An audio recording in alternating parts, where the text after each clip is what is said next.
मैं तो यही सोच रही थी किसी तरह ना यहाँ पे मुझे किराए पे इतना ही बड़ा घर मिल जाता 10-12 हज़ार रुपये, पर ये वाला नहीं कहीं और, क्योंकि ये तो अचानक लिया था ना, इसके ना सिस्टम नहीं है ठीक से ना किचन में। बहुत इसमें कम से कम 2-3 लाख रुपए लगेंगे तब जाके ये रहने लायक बनेगा। किचन में बिल्कुल काम नहीं हुआ हुआ इसका ना। तो मेरे तो आधे से ज़्यादा बर्तन बंद है। मैंने 2-4 बर्तन नहीं खोले, मैंने डिब्बे भी नहीं खोले हुए, मैंने कोई सामान ही नहीं लगाला किचन में। वो इसी टाइम मंगवाती हूँ ऑनलाइन, खाना बना देती हूँ, छुट्टी। 1 किलो आटे का डाला हुआ है, चावल हम मंगवाते नहीं, 1 किलो चावल मंगाते हैं, बेटा खाता है। तो वही मैं कह रही हूँ ना, आप मत करो ये सब, मत करो। तो मैंने सोचा था कि यहाँ पे कम से कम 1 साल, क्योंकि मेरा बेटा अप्रैल में हो जाएगा पूरा 21 साल का ना, तो काम भी कर रहा है वो।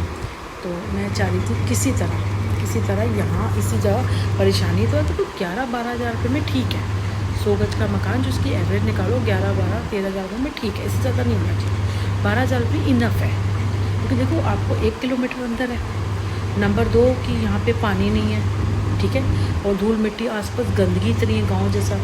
3 है ना, ठीक है ना, और हमारे पास तो गाड़ी भी नहीं है। 4 रीज़न है, तो 4 हज़ार रुपये कम होते हैं, ठीक है ना।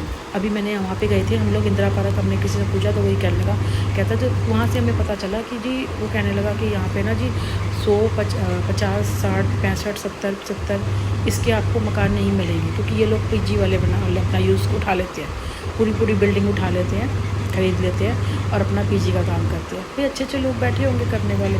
और जो आपको 100 गज का मकान ही मिलेगा, जो रेंट पे मिलेगा, जो क्या है कि ले लेते हैं और लेके जैसे इन्वेस्टमेंट पर्पज़ पे डाल देते हैं, वो मिलेगा। तो वही 18 हज़ार रुपये। कहता वैसे तो 20 का रेट है, लेकिन आपके पास गाड़ी नहीं है और आप 2 बंदे हो, और तो बाकी छोटी फैमिली है, मतलब अच्छे लोग हैं, मतलब कई होते हैं ना बड़े गंदे लोग हैं, भाई कोई आ रहे हैं जा रहे हैं, बता 2 बंदे रहे हैं, आ रहे हैं 4 बंदे हैं ना, तो मतलब भरोसे वाले अच्छे उनको लगे।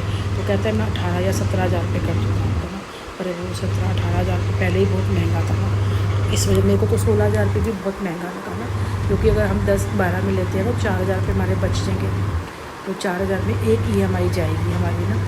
बाकी परेशानी में तो काट रहे हैं, जैसे यहाँ पे निकल, अगर बड़ा घर हुआ तो एक आधी अलमारी ला के थोड़े कपड़े खोल लूँगी, थोड़ी चीज़ें लगा दूँगी, क्योंकि कोई अंदर बाहर रोज़ जाना पड़ता है ना। तो एक सबसे बेटे को काम के लिए वो करना है कि उसकी स्कूटी दिलानी है, क्योंकि हमारी स्कूटी ना ज़्यादा माइलेज नहीं देती है, 2 साल भी हो गया। वो स्कूटी लेनी है, पर वो इसके नाम पे मिलेगी ना, अगर कैश लेंगे तो वो क्रेडिट कार्ड नहीं बन रहा। तो क्या है, हमें ना सब्सिडी मिल जाएगी, क्योंकि ये वाली स्कूटी मेरे नाम से है तो सब्सिडी मिली हुई है। अब दूसरी स्कूटी लेनी पड़ेगी ना तनिष्क के नाम से, तो वो क्या है, अगर कैश लेंगे, अगर आप EMI पे लोगे ना तो उसको सब्सिडी नहीं मिलेगी, क्योंकि 21 साल का नहीं हुआ है। 21 साल का वो 1 साल के बाद होगा, तब तक बड़ा नुकसान हो जाएगा। क्योंकि वो वाले लेंगे ना तो थोड़ा सा काम बढ़ जाएगा, पैसे भी बढ़ जाएंगे, काम बढ़ जाएगा, और थोड़ा सा मैं कर लूँगी कुछ, तो हमारा एवरेज आ जाएगी, हमें कहीं किसी से लेना नहीं पड़ेगा। ये सोचा था हमने ना, पर नहीं हुआ।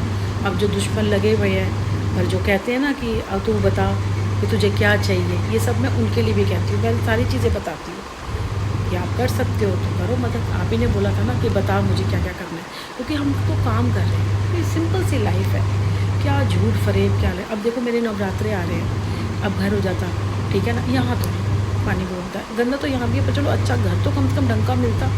अब ये कोई घर भी ढंग का नहीं है ना, एक नीचे का मिल जाता ना, तो अपने घर से मैं खाने का भी काम कर सकती थी। क्योंकि यहाँ से तो आप कितना टिफ़िन नीचे को जाओगे ना, तो लिफ्ट 15-15 दिन लिफ्ट ख़राब रहती है यहाँ पे। 15 दिन पूरे लिफ्ट, 1 से लेकर 15 तारीख तक लिफ्ट आपको बंद ही मिलेगी, 2-2, 3-3 दिन करके, 2 दिन चालू, 3 दिन बंद, 2 दिन चालू, 3 दिन बंद, ऐसे करके 15 दिन निकाल देते हैं, उसके बाद चालू रहती है। तो नीचे को सोची थी फिर मैं घर से कुछ कर लूँगी, है ना, ये अपना कुछ काम करूँगी, कुछ ऐसे करूँगी, मतलब ये कि हम काम भी करें और हमारा इतना हो कि जितना हमारा महीने का जा रहा है उतने का हमारा आ रहा है।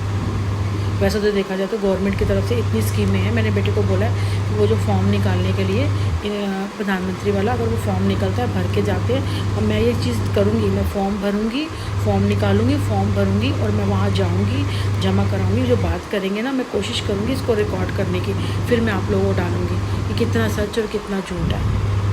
तो वहाँ से भी मुझे मिल सकता है, तो ज़्यादा करने के लिए हाँ बेटे का रही कि भाई उसमें दिखाते हैं कि बेटा पढ़ रहा है, भाई बड़ा है मेरा बेटा, पढ़ाई तो करा रही हूँ। अब उसका जिम में पेपर है ना, तो उसको वो ये करना है मैंने, तो मैं ही सोची थी कि मैं ही इतना कर लूँ, वो इतना कर ले कि बस थोड़ा बहुत कर ले, पढ़ाई तो वो कर रहा है, पढ़ाई नहीं उसकी ऐसे छोड़ा ही मैंने कि पढ़ाई